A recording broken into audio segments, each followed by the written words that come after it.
What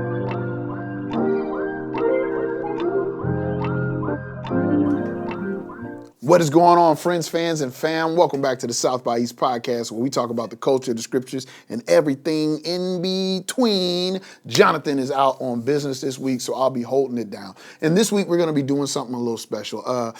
My wife, she shared a post from Facebook and said, fam, you just got to look at these comments. And she was right. I just checked out the question. I've read like one comment. I haven't read all of them. So we're going to do something a little different today. I'm just going to go through some of these comments and I'm going to respond. The question is from the post. This is from Daphne Springs. It says, okay, white people, ask black people one question you've always wanted to know. So I'm going to answer all these white people questions today and react to this. So let's look at what we got here. Check out this post. All right. Kate Golden, who I actually know, says coconut oil and or shea butter? Question mark. And coconut oil and shea butter. I mean, you really can't go wrong by being moisturized. You know, something that was interesting I found out when I was a kid. Like, black people often put oil in their hair. We always have some kind of product that we're using.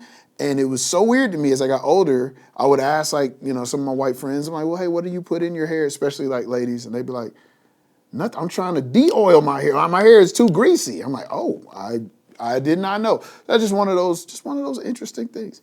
Okay, Dana Croft says, how can you learn to play spades if you're not allowed to play spades unless you already know how to play spades? Yes, I've been to the cookout, and no, I wasn't allowed to play spades. You know what, Dana? I wasn't allowed to play spades either because I don't know how to play spades. I have no idea how to play it. All black people do not know how to play spades. We are not born with innate spade playing abilities, and I am one of those who does not know how to play spades, so I don't know how to answer that question, to be honest. Okay, let me keep going. I just like to point out that most of us haven't eaten raisins since our mom gave us those little red boxes in the 80s. You are correct. I don't know what that has to do with the concept, but yeah. Okay, here we go. From Ben Yao Zhang. Why do guys look the same during their 20s all the way up to their 60s? Because black don't crack. That is the scientific answer, and the only one that I give you. But I say the same thing, though. My mom is in her 70s. She looks like she's probably like 40. It is just a thing. But I will tell you, it might have to do with the earlier piece because we use a lot of oils. There's a lot of moisturizing going on. So it might just be the moisturizing because I have seen some white people with some impeccable skin up into their 70s and 80s. So it might just have to do with the skincare routine. I'm not 100% sure.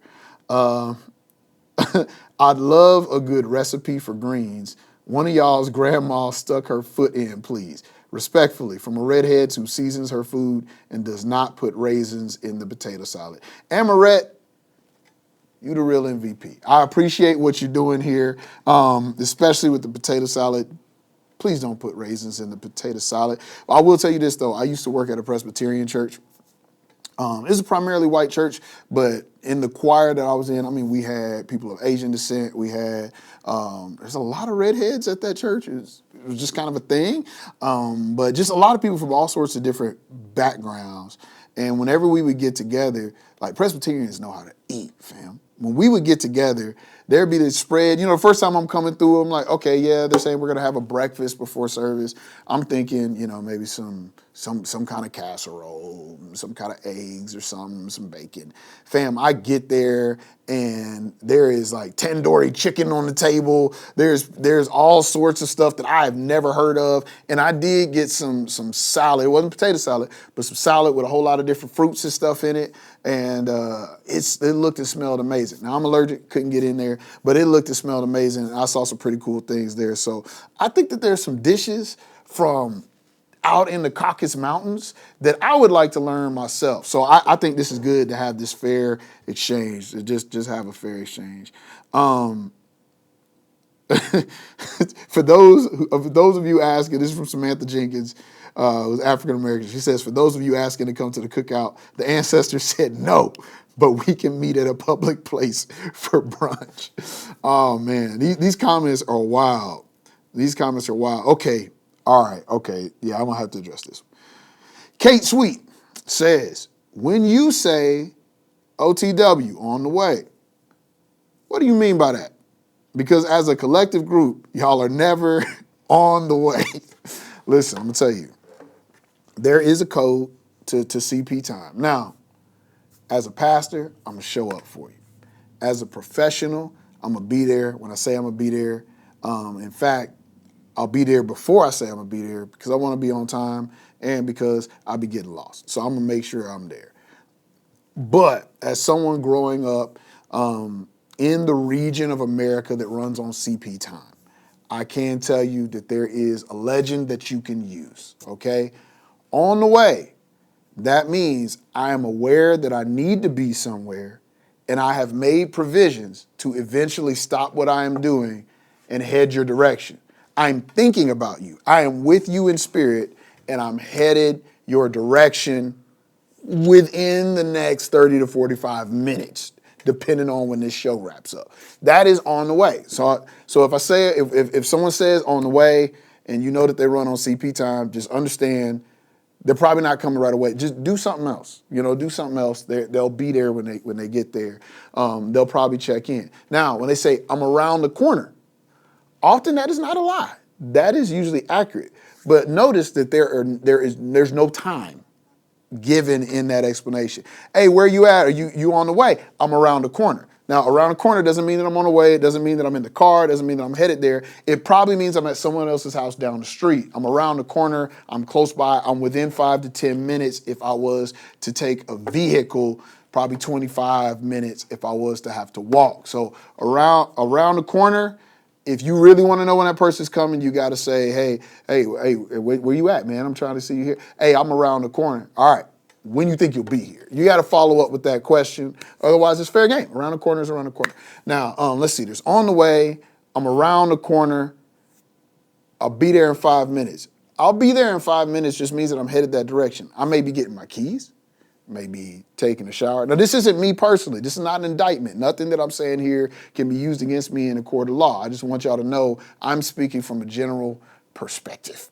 So I might be getting in the shower. Hey, I'm gonna be there in 5 minutes. I might be getting in the shower. I might be heading toward the car. I might be getting the kids ready. I might be doing something there. It means that I'm actually actively headed your direction. I'll be there in 5 minutes.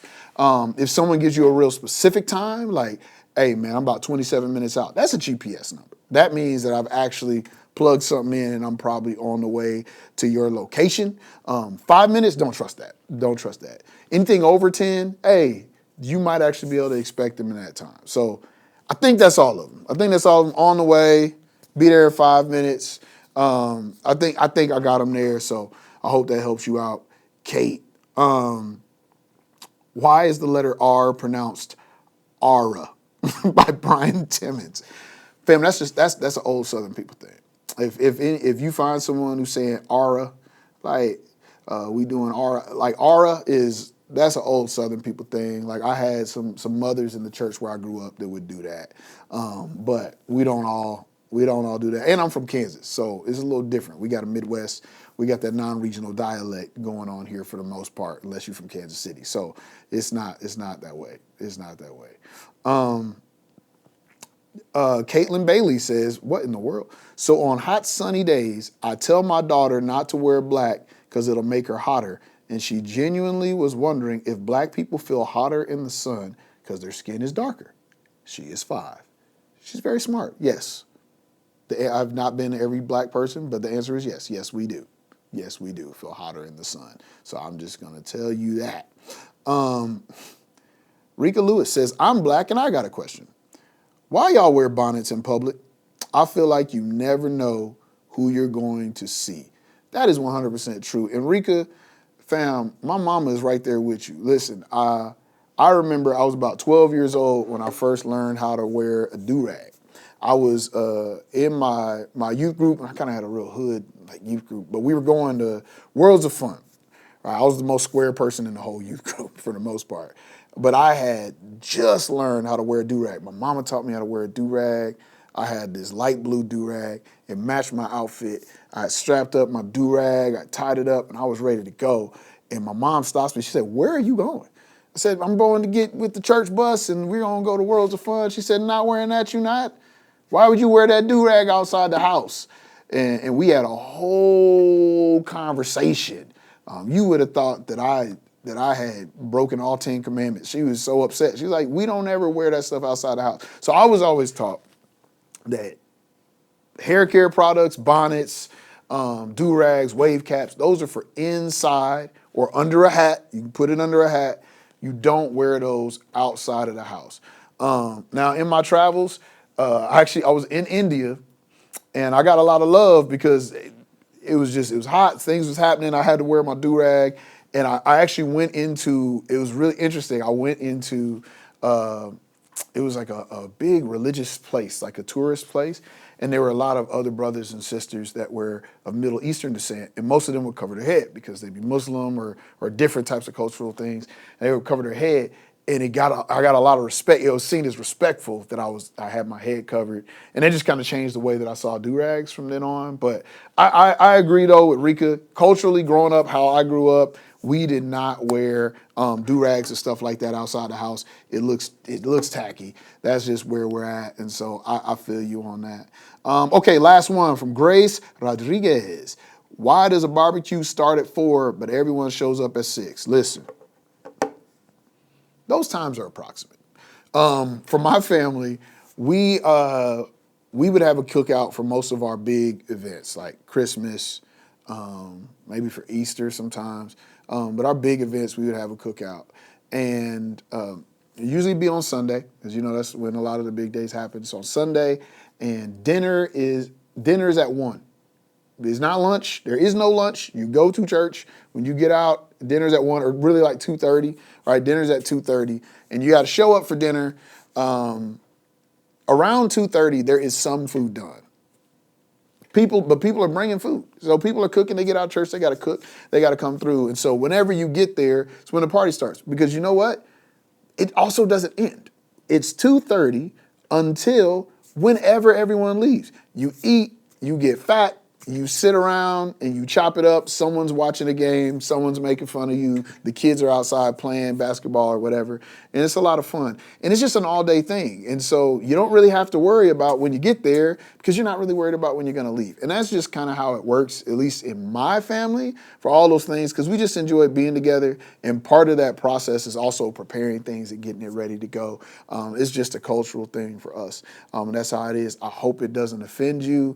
But show up a little late. Because if you show up at 2:25, somebody might be mad because the baked beans are not done. So that's just kind of how it is. I've had to unlearn some of those things as I moved in more professional ways. But what are some interesting things about your culture? If you're black, throw some of those in the comments. If you're white or you have a different background or maybe you have a different experience than some of the things that they shared here, I would love to hear just some of those interesting things that are cultural to your family or to your people, but maybe not for everybody else. And I'd love to just enjoy some time sharing those with each other in the comment section. Continue to comment, like, and subscribe. Make sure to comment, especially on Facebook, where we're building our community.